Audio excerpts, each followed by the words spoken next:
Le chat botté. Il était une fois, voici bien longtemps, un pauvre meunier qui avait 3 fils.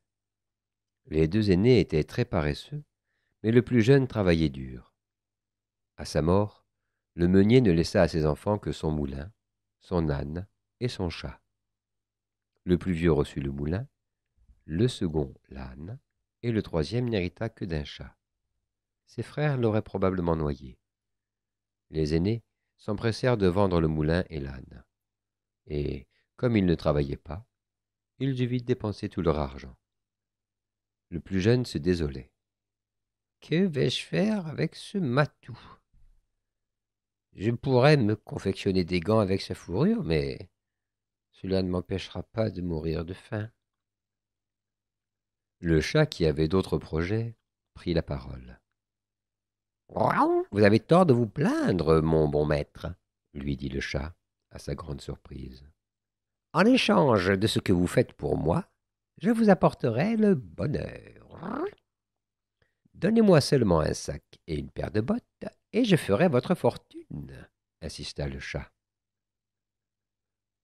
J'ai juste assez d'argent pour t'acheter ce que tu demandes, dit le garçon. Lorsque le chat eut chaussé les bottes, son maître éclata de rire. Te voilà un vrai chat botté. Le chat le salua, jeta le sac sur son épaule et s'en alla dans les bois. Après avoir fait un piège avec son sac, il attendit. Un lapin se présenta bientôt et entra dans le sac. Sitôt la prise faite, le chat se rendit aussitôt au palais et demanda à être reçu par le roi. « Sire le roi, dit-il en s'inclinant profondément, voici un lapin que mon maître le marquis de Carabas vous envoie. Je n'ai jamais entendu parler du marquis de Carabas, répondit le roi. Mais le lapin est mon plat préféré. Le lendemain, le chat prit 2 perdrix au piège et les porta au roi. Majesté, je vous apporte 2 perdrix de la part de mon maître, dit le chat. J'aime beaucoup les perdrix, fit le roi, ravi. Dis au marquis de Carabas que je le remercie. Et le chat botté continua à offrir au roi des présents de la part du marquis de Carabas. Un matin, le chat botté apprit que le roi allait voyager avec sa fille et traverser la forêt. Le chat emmena son maître au bord de la rivière et lui dit « Désormais, vous vous appellerez le marquis de Carabas. Et maintenant, prenez un bain. » Comme il lui faisait confiance, le prétendu marquis de Carabas obéit, même s'il ne savait pas ce qui se passait. Ensuite, le chat cacha les vêtements rapiécés du fils meunier. Quand le carrosse approcha, il se mit à crier. « Au secours! Mon maître, le marquis de Carabas, se noie !» cria le chat. « Sauvez-le! Sauvez-le! Je vous en supplie! Sauvez-le !» « Garde! Sauvez le marquis de Carabas !» commanda-t-il. « Il a été si bon pour moi !» Pendant qu'on tirait le jeune homme de l'eau, le chat murmura à l'oreille du roi.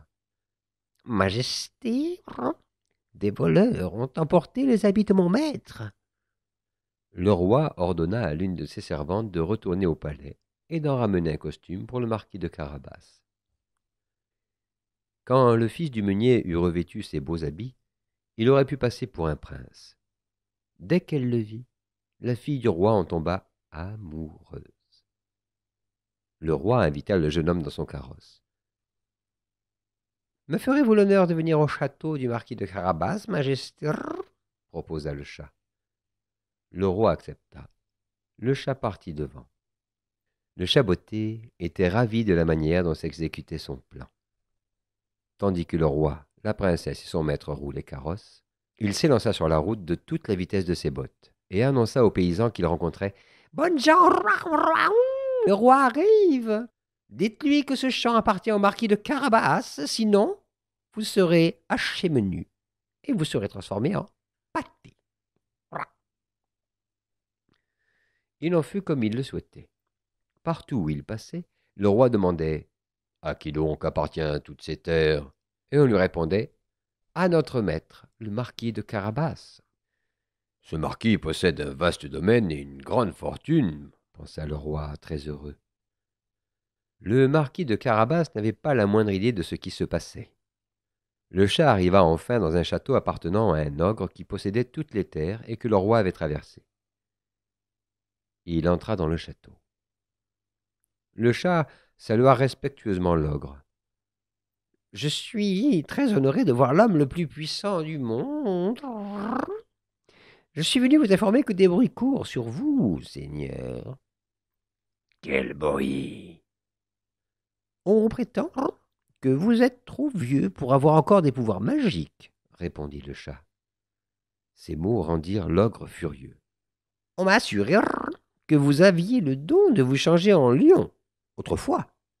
Est-ce encore possible ?» interrogea le chat. « Tu vas en juger par toi-même. » Un instant après, un lion féroce rugissait devant le chat. Le chat tremblait de peur, mais il dit encore. « On m'a assuré aussi que vous aviez le pouvoir de vous changer en souris. C'est impossible. »« Impossible ?» cria l'ogre. « C'est d'une grande simplicité. » Un instant après, une souris courait sur le plancher. Aussi rapide que l'éclair, le chat se jeta dessus et la mangea.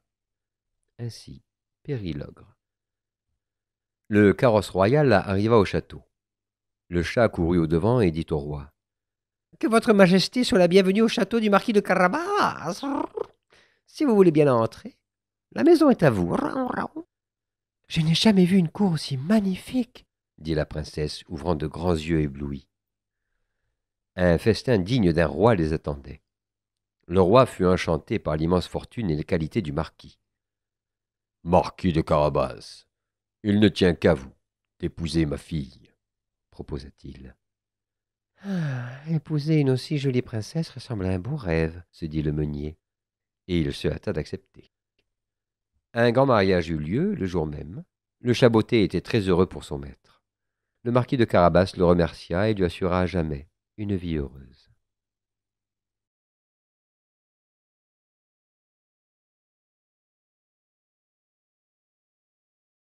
Le chat et les deux moineaux. Un chat, contemporain d'un fort jeune moineau, fut logé près de lui dès l'âge du berceau. La cage et le panier avaient même pénate. Le chat était souvent agacé par l'oiseau. L'un s'escrimait du bec, l'autre jouait des pattes. Ce dernier toutefois épargnait son ami, ne le corrigeant qu'à demi. Il se fut fait un grand scrupule d'armer de pointe sa férule. Le passereau, moins circonspect, lui donnait force coups de bec. En sage et discrète personne, Maître Chat excusait ses jeux. Entre amis, il ne faut jamais qu'on s'abandonne au trait d'un courroux sérieux. Comme ils se connaissaient tous deux dès leur bas âge, une longue habitude en paix les maintenait.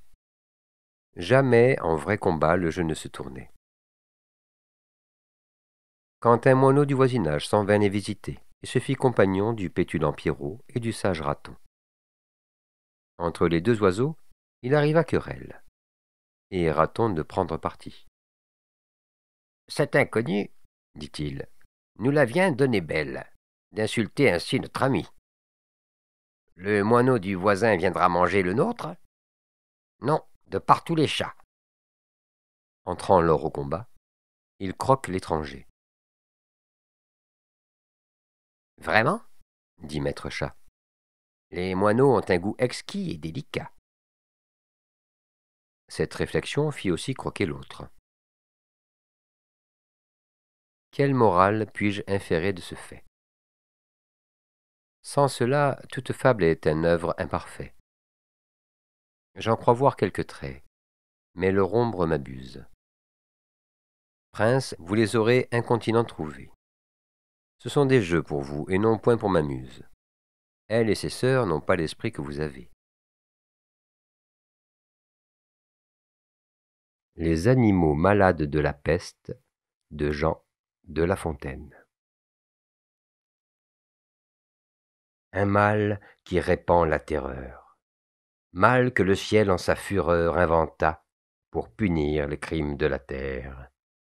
la peste, puisqu'il faut l'appeler par son nom, capable d'enrichir en un jour l'Achéron, faisait aux animaux la guerre. Ils ne mouraient pas tous, mais tous étaient frappés. On n'en voyait point d'occupés à chercher le soutien d'une mourante vie. Nul mets n'excitait leur envie. Ni loup, ni renard n'épiaient la douce et l'innocente proie. Les tourterelles se fuyaient. Plus d'amour, partant, plus de joie. Le lion tint conseil et dit : « Mes chers amis, je crois que le ciel a permis, pour nos péchés, cette infortune. Que le plus coupable de nous se sacrifie aux traits du céleste courroux. Peut-être il obtiendra la guérison commune. L'histoire nous apprend qu'en de tels accidents, on fait de pareils dévouements. Ne nous flattons donc point. Voyons sans indulgence l'état de notre conscience. Pour moi, satisfaisant mes appétits gloutons, j'ai dévoré force moutons. Que m'avait-il fait? Nulle offense. Même, il m'est arrivé quelquefois de manger le berger. Je me dévouerai donc s'il le faut. Mais je pense qu'il est bon que chacun s'accuse ainsi que moi, car on doit souhaiter selon toute justice que le plus coupable périsse. Sire, dit le renard, vous êtes trop bon roi. Vos scrupules font voir trop de délicatesse. Eh bien, mangez mouton, canaille, sotte espèce. Est-ce un péché? Non, non. Vous leur fîtes, seigneur, en les croquant, beaucoup d'honneur. Et quant au berger, l'on peut dire qu'il était digne de tout mot, et tant de ces gens-là qui sur les animaux se font un chimérique empire. Ainsi, dit le renard, et flatteur d'applaudir. On n'osa trop approfondir du tigre, ni de l'ours, ni des autres puissances, les moins pardonnables offenses. Tous les gens querelleurs, jusqu'au simple matin, au dire de chacun, étaient de petits saints. L'âne vint à son tour et dit : « Et j'ai souvenance qu'en un pré de moine passant, la faim, l'occasion, l'herbe tendre, et je pense quelques diables aussi me poussant, je tondis de ce pré la largeur de ma langue. Je n'en avais nul droit, puisqu'il faut parler net. » À ces mots, on cria haro sur le baudet. Un loup, quelque peu clair, prouva par sa harangue qu'il fallait dévouer ce maudit animal, ce pelé, ce galeux, d'où venait tout leur mal. Sa peccadille fut jugée un cas pendable. Manger l'herbe d'autrui. Quel crime abominable! Rien que la mort n'était capable d'expier son forfait. On le lui fit bien savoir. Selon que vous serez puissant ou misérable, les jugements de cour vous rendront blanc ou noir.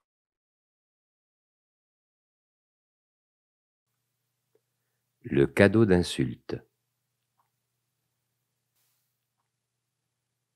Près de Tokyo vivait un grand samouraï, déjà âgé, qui se consacrait désormais à enseigner le bouddhisme zen aux jeunes. Malgré son âge, on murmurait qu'il était encore capable d'affronter n'importe quel adversaire. Un jour, arriva un guerrier réputé pour son manque total de scrupules. Il était célèbre pour sa technique de provocation. Il attendait que son adversaire fasse le premier mouvement, et doué d'une intelligence rare pour profiter des erreurs commises, il contre-attaquait avec la rapidité de l'éclair. Ce jeune et impatient guerrier n'avait jamais perdu un combat. Comme il connaissait la réputation du samouraï, il était venu pour le vaincre et accroître sa gloire. Tous les étudiants étaient opposés à cette idée, mais le vieux maître accepta le défi. Ils se réunirent tous sur une place de la ville, et le jeune guerrier commença à insulter le vieux maître. Il lui lança des pierres, lui cracha au visage, cria toutes les offenses connues, y compris à ses ancêtres.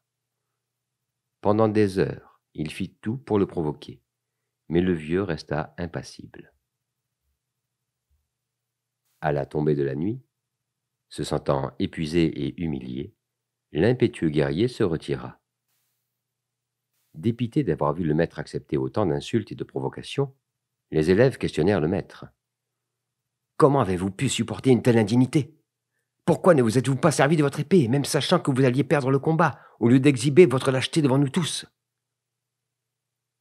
Si quelqu'un vous tend un cadeau et que vous ne l'acceptez pas, à qui appartient le cadeau? Demanda le samouraï. À celui qui a essayé de le donner, répondit un des disciples. Cela vaut aussi pour l'envie, la rage et les insultes, dit le maître. Lorsqu'elles ne sont pas acceptées, elles appartiennent toujours à celui qui les porte dans son cœur.